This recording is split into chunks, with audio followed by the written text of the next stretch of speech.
नमस्कार दोस्तों, स्वागत है अभिषेक एजुकेशन स्टडी में। तो आज के हम लोग इस वीडियो में देखने वाले हैं क्लास 10 हिंदी का मॉडल पेपर दीर्घ उत्तरीय प्रश्न का आज हम लोग देखेंगे।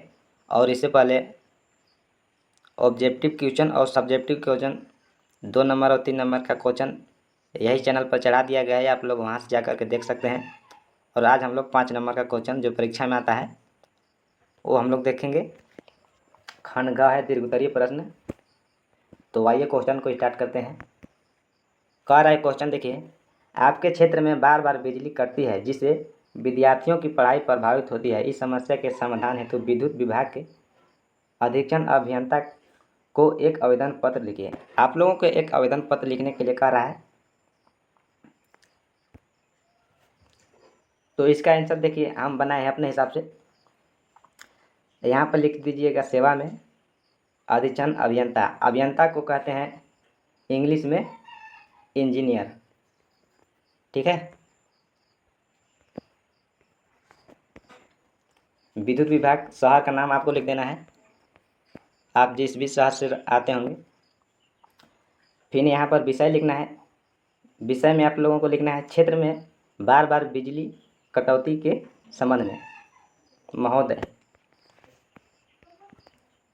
मैं आपके ध्यान में लाना चाहता हूं कि हमारे क्षेत्र का नाम में पिछले कुछ दिनों से बार बार बिजली कटौती हो रही है। इस कारण विद्यार्थियों की पढ़ाई में बहुत बाधा आ रही है, क्योंकि उनकी ऑनलाइन कक्षाएं और रात में पढ़ाई प्रभावित हो रही है। अतः आपसे अनुरोध है कि इस समस्या का शीघ्र ही समाधान करें ताकि विद्यार्थियों की पढ़ाई सुचारू रूप से चल सके।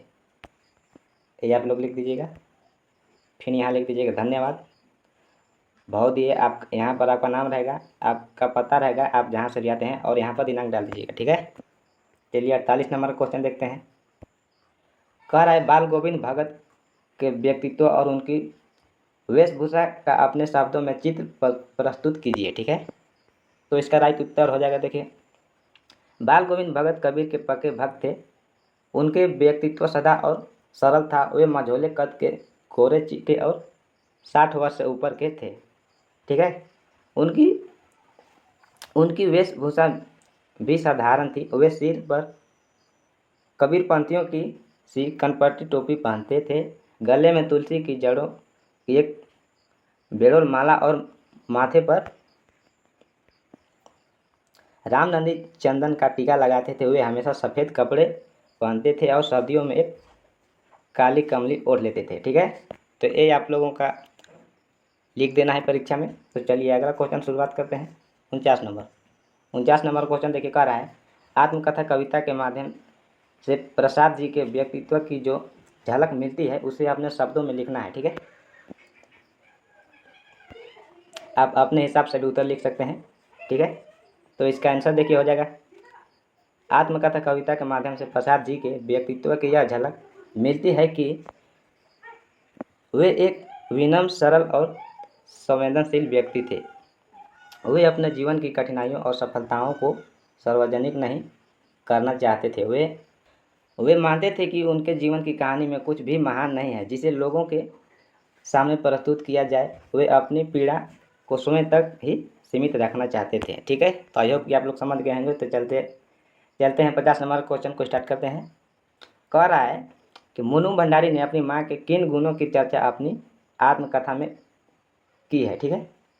तो इसका उत्तर हो जाएगा, देखिए यहाँ पर, मुन्नू भंडारी ने अपनी आत्मकथा में अपनी माँ के त्याग, सहनशीलता और धैर्य जैसे गुणों की चर्चा की है।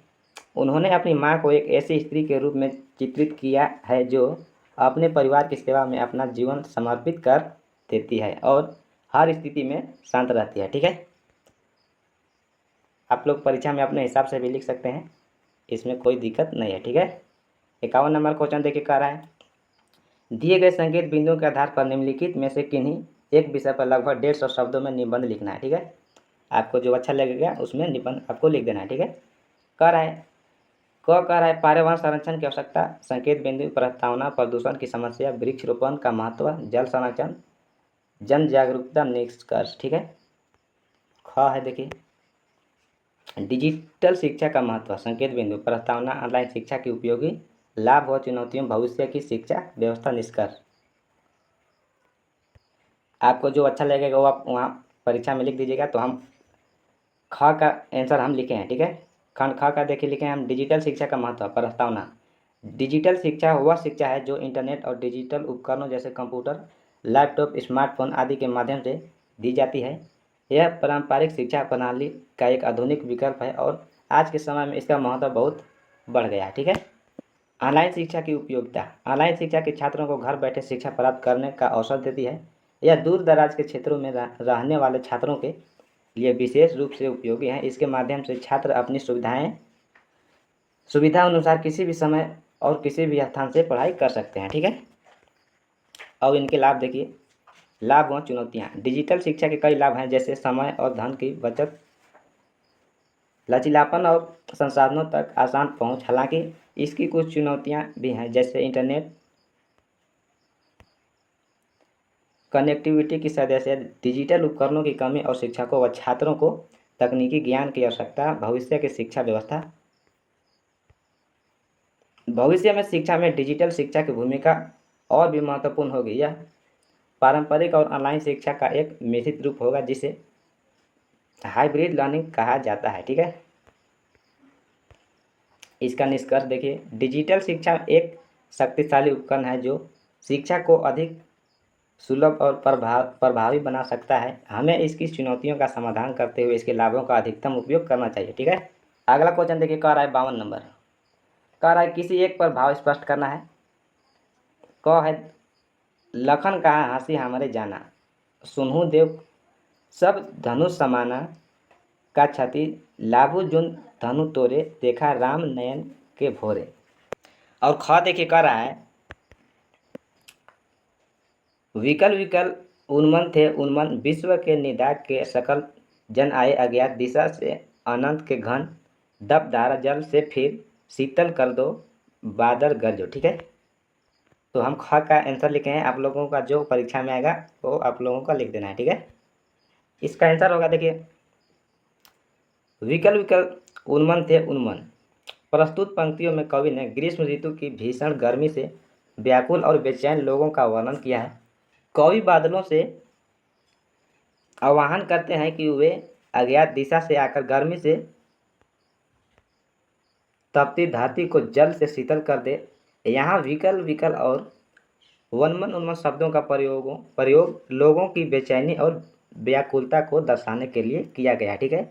कवि बादलों से गरजने और बरसने का आग्रह करते हैं ताकि वे लोगों को गर्मी से राहत दे सकें। तो आई होप कि आप लोग समझ गए होंगे। ये था हमारा हिंदी का लास्ट क्वेश्चन, और इसके बाद दूसरी वीडियो में मिलेगा आप लोगों का हिंदी बी कृतिका का देखने को मिलेगा। तो मिलते हैं अगले वीडियो में, तब तक के लिए जय हिंद।